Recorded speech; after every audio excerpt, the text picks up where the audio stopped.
Hi everyone, I'm James Cross from ALS Property, just here at our latest project, which is a commercial bar and nightclub. We are converting to 6 apartments and a commercial space kept on the ground floor. So if you want to come in, we'll show you around.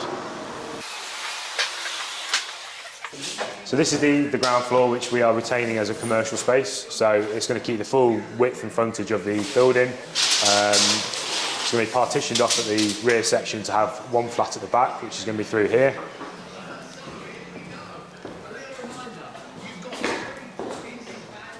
So we're knocking through some of the walls here to open this rear section out, and then building a separating wall across here to have this as a separate one-bed apartment.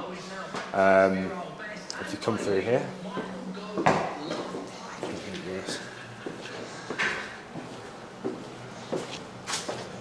So this is the rear yard as it stands at the minute, which is in a bit of a state. So luckily it's quite unusual to have space at the back on these properties, but we're quite lucky having space enough for 4 or 5 parking spaces, and we'll make this quite a nice little communal space with rear access. Come through here. So as we come up to the stairs on the first floor, we've got a further 2.5 apartments, which I'll explain why. So this will be the main access for the for people with the flats. So tenants will be able to come up through here quite easily. And then, as it stands in the minute, this has already been fairly well demolished, but this will hold 2 apartments, one in the back over there with a sort of L shape, and then one on this front side. So I'll show you quickly down here. So as you can see, we've got a lot of red X's along the walls, which are all the walls that have got to be demolished. So there's quite a few of them. So this is going to get opened out quite a lot to have a nice one-bed apartment on this side and another one-bed apartment on the other side.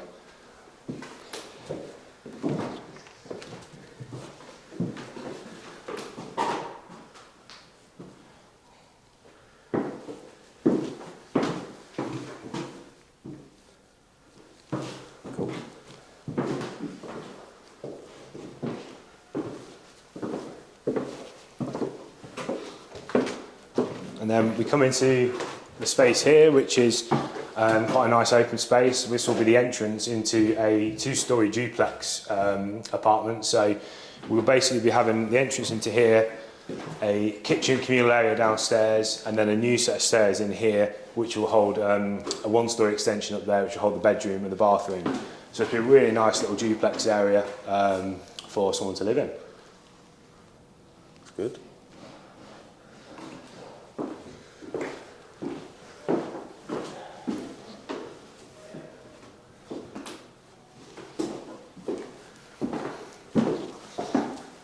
Takes some vision to see it all. Yeah. Well, I've been looking at plans so much, I've got it all in my head quite a lot, so.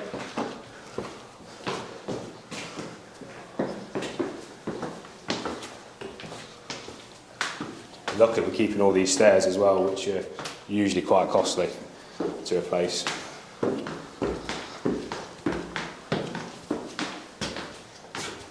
So as we come up to the top floor, this is at the minute quite a nice open space, which is fairly straightforward. We are splitting in half and converting this to 2 one-bed apartments, which is relatively easy to do.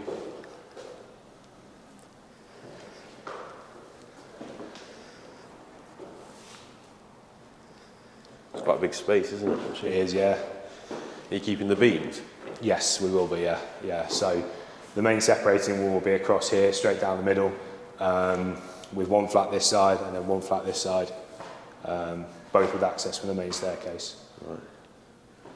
Are you allowed to change all the windows and things like that? We are debating it. So these are current old sash windows, and because it's in a conservation area, we are not allowed to replace them for UVPC. So we're just costing up at the minute to replace them with a new sash or conservation style window, or to repair the current sashes and put a secondary glaze in. We've done both before. It just depends a bit on the access with scaffolding and what the council conservation officer will be happy with. We will probably repair the sashes, but these particular ones have a lot of all these decorative cross beams across, so replacing all the glazing is quite complex and costly to do so. So we are likely going to replace the whole window units. Nice. And all these other units around here, are they flats as well, or do you know? Or? I don't know, to be honest. I think, to be honest, most of them are flats. So I believe these are flats across there. I know they've just done 12 flats across the road.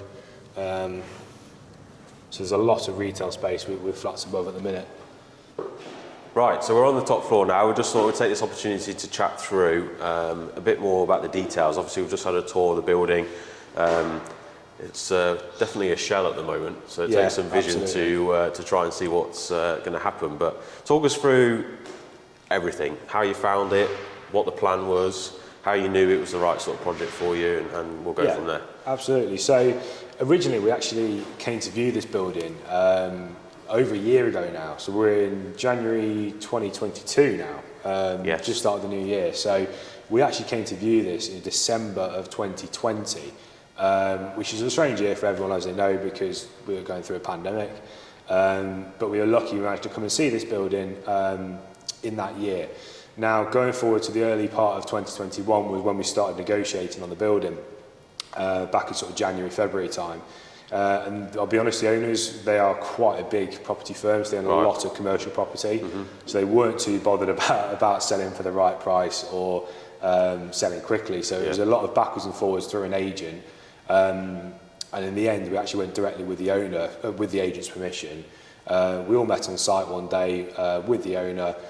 We managed to agree on a deal with them. So what we actually agreed was to buy it at a figure with an exchange with delay completion, subject to getting planning permission. So we started going through legals. I think we exchanged in April, May time of last year. And then went through planning permission, which took a good few months because planning are very slow at the minute. This wasn't the longest one I've had, but it did take about 5 months, I think, to go through, 5-6 months.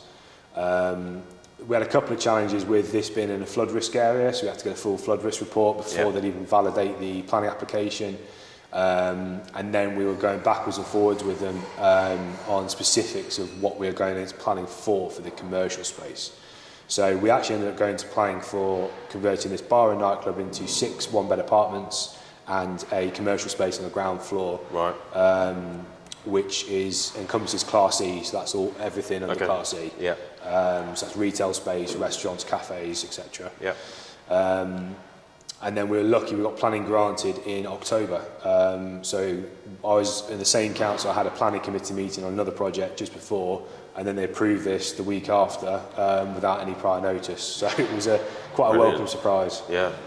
So what, did they have any, so you got what you went in for originally then? Yeah, absolutely, we didn't have to tweak it. We were a little bit concerned. We had one flat on the ground floor on the rear. Now, the way this building is split is it's in zone 3 and 2 of the flood risk. Now, we played it that the flat was majority in zone 2 on the rear, so we managed to get away with keeping the flat on the rear but keeping commercial on the front space.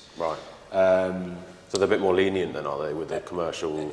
Yes, a little bit, Now, we were originally looking at going full apartment scheme on this, but we decided not to have apartments on the front of the property because we didn't think it fitted and it probably wouldn't have gone very well anyway.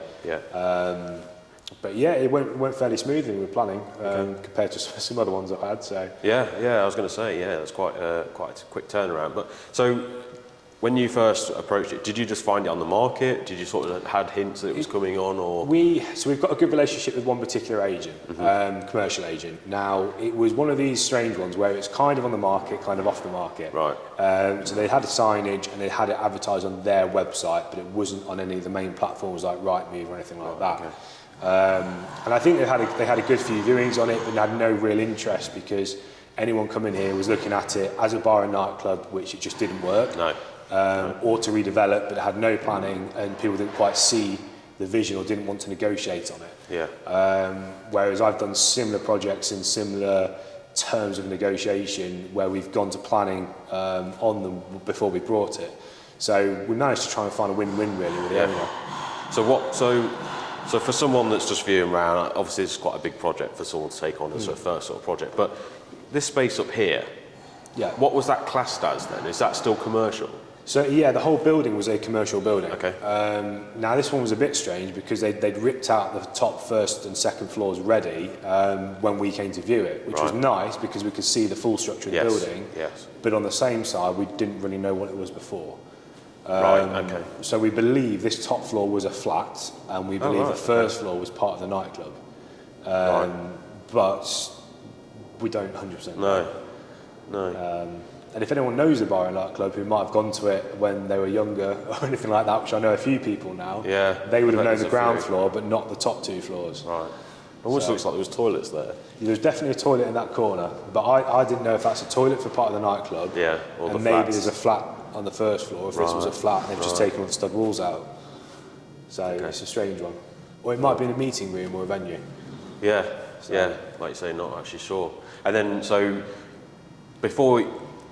when you came and view it, is it just you that spots the opportunity, or how do you? I mean, I don't see what you see. It's hard to turn this into something. Yeah, so I've got a young lad, Nathan, who works for me, who does a lot of our sourcing of projects and properties for us and clients. And so he came along with me, and we both sort of straight away said this is prime for having flat conversions on the first 2 floors, at least, because the building works well. It's fairly nice and open as it is at the minute. There's plenty of natural light from all the windows, and there's access from the rear and a bit of parking as well. So it just suited that residential conversion as a project. And then really the next step is trying to look at the size of the space and work out what you can fit in there and what the best size dwellings are. And for us and the location we're in, it was 1-bed apartments. Yeah. So, Okay. And then obviously you bring the architect in and go from there and design. Okay. Absolutely, yeah. So how difficult was it to negotiate the exchange with delay completion subject to planning? I'll be honest, we find stuff like that generally easier with other property owners and business owners. Yeah, someone that understands it. Yeah, dealing with a residential homeowner, they don't understand, they just want a sale. They don't understand what you can do. Now, what I would say to anyone is, you can write whatever you want really in a contract within reason of whatever you agree with the vendor. So if you agree to pay them a deposit up front and then wait 12 months before planning's granted and then give them a bonus payment for any other reason, that can all be written in a contract. So we basically sat down and said, look, we want to buy it, we really like the building, but the risk to us is it's got no planning permission, and we could sit there for 6 months, 12 months, 18 months waiting for planning. Yeah, and we're paying business rates, bridging fees, all the rest of it. Which we've had on another project, waiting for planning on almost 2 years. Yeah. So we're glad we didn't take that risk, which they understood. And from their side, it was they wanted security. We were actually going to buy the property and some money up front. So we paid them, I think, a £5,000 non-refundable fee, which went and sat in their solicitor's account that said, look, we are buying it, there's some money now to secure it. And then we exchanged contracts on that amount and then completed once planning permission was granted. We were given an 8-week window. So once planning was granted, we had 8 weeks then to complete, which allowed us obviously to get the finance in place and actually complete on that purchase. If I could go back, I would have liked 12 weeks, just to give us a bit more time. Yes, it was definitely stressful. It was, but we did it. We did, yeah. So when, I can't remember when in October was it you got planning agreed? I think off the top of my head, it was about the 20th, 21st of October. 21st of October. And we completed on, you completed on the 21st of December? 22nd? 21st of December, 21st of December, a couple of days before Christmas Eve. Yeah. So it was tight. Yeah, which, from a lending point of view, I think was quite quick because obviously you didn't have any relationship with that lender at all. No, not at all. No relationship with them. Obviously you had a relationship with me, and I've got a relationship with them, but for them to start completely from scratch, and lend on a project of this size, I think they turned it around quite quick. But a lot of it was sort of waiting for the valuers, wasn't it? But it's quite a key part, not only for obviously the lending point of view, but it was good for you, wasn't it, in the fact that they've given you a GDV as well. Exactly, yeah. So we've got a full spread, and we know that our figures we calculate in the beginning are correct. So actually, we were 10 grand. We got a 10 grand bonus on the GDV. Yeah. So a lot of people talk about down valuations at the minute. We got an up valuation by 10 grand, which is quite nice. It is, yeah. And so we'll chat a bit about that valuation first. So obviously there's a commercial unit downstairs, flats above, but they've valued it as a whole commercial valuation. Yeah.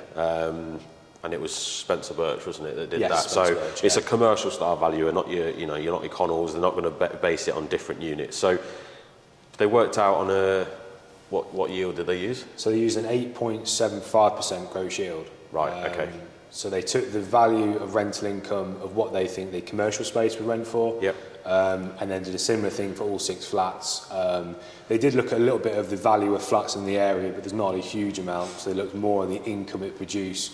So I think it produced 58,700 for the rent for the whole entire building, and then applied 8.75 gross yield to the building to come out at 670 for the valuation. Right. Okay. So rather than sort of basing flats in the area worth 80, they've done it a slightly different way because it's one unit, and then obviously the plan with this one is to refinance it. Yes. Which the advantage are Spencer Birch pretty much on a lot of the commercial panels anyway. So it's a bridge to let on a big scale because you're going to get the same valuer that can come out. They've already given a view of what they think it is realistically.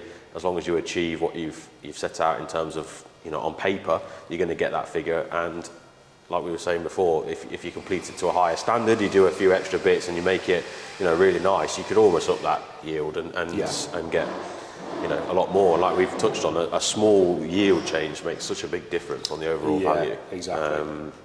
So in terms of the finance, we were initially able to secure 70% loan to value towards the purchase, and then we funded the whole build, so 100% of the build. Now the 70%, obviously, as we've talked about, and as you know from other projects, is always has the arrangement fees and the interest taken off up front. So I think it worked out probably about 65 to 64%, something like that, loan to value day one. So realistically, on a project like this, you're only looking at 20 to 25% deposit when you take into account a bit of funds to start the works. Because do you want to go through that? So how it's funded in debt? Yeah, exactly. So the way obviously we work, we have a drawdown facility on the development side of the project. Now what that means is we've got to spend our first amount of money on the build. So for example, we will spend 50k on the build, which starts us off in the first 4-8 weeks of the project. Once we get to that limit and we want to draw down those monies, we have to request the lender for them to have a monitoring surveyor come out. They will then value the works that have been done compared to what we have said that has been done. And then they'll send that back to the lender, and the lender will then release those monies to us. And then we go again and spend our next amount before we bring them back in. And I think we can have really as many drawdowns as we want. Absolutely. But it costs every time you have a drawdown. So we don't want to be doing it every time we spend £5,000. It's got to be a decent chunk of money to make it worthwhile for them to come out. And that's sometimes a trap that a lot of our clients fall into. Sometimes they like to put more in up front as a deposit.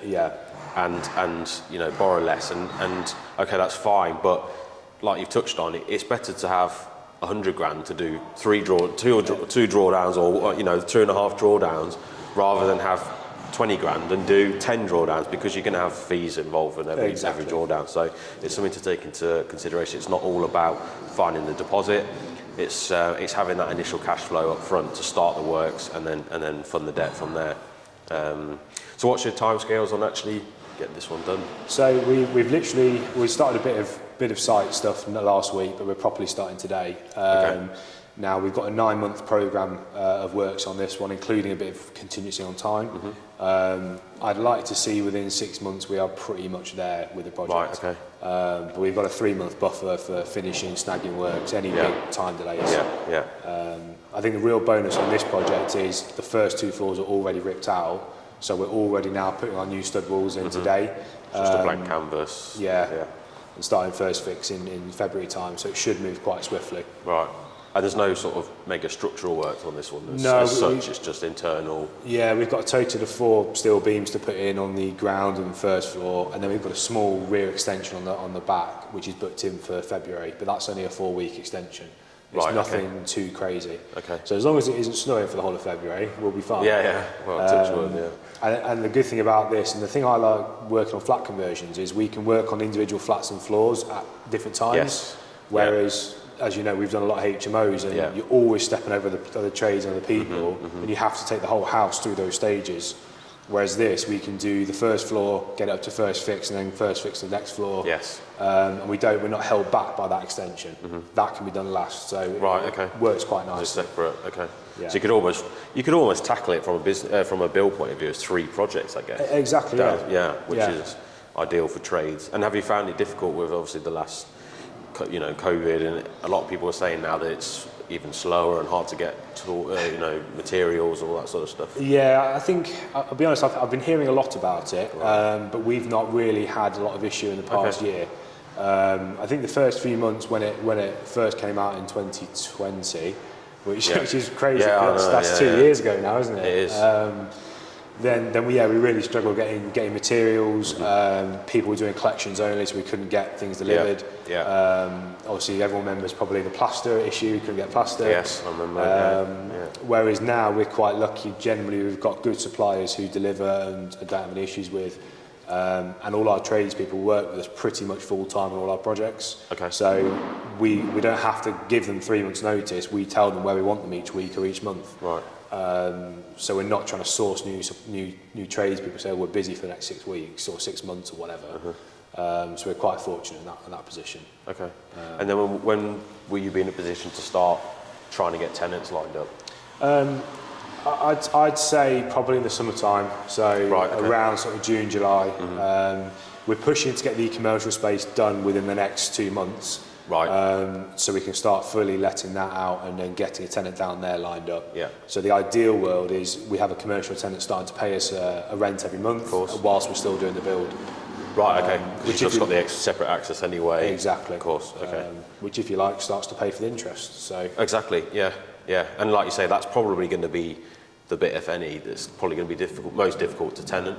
Yes, I think so. The demand, yeah.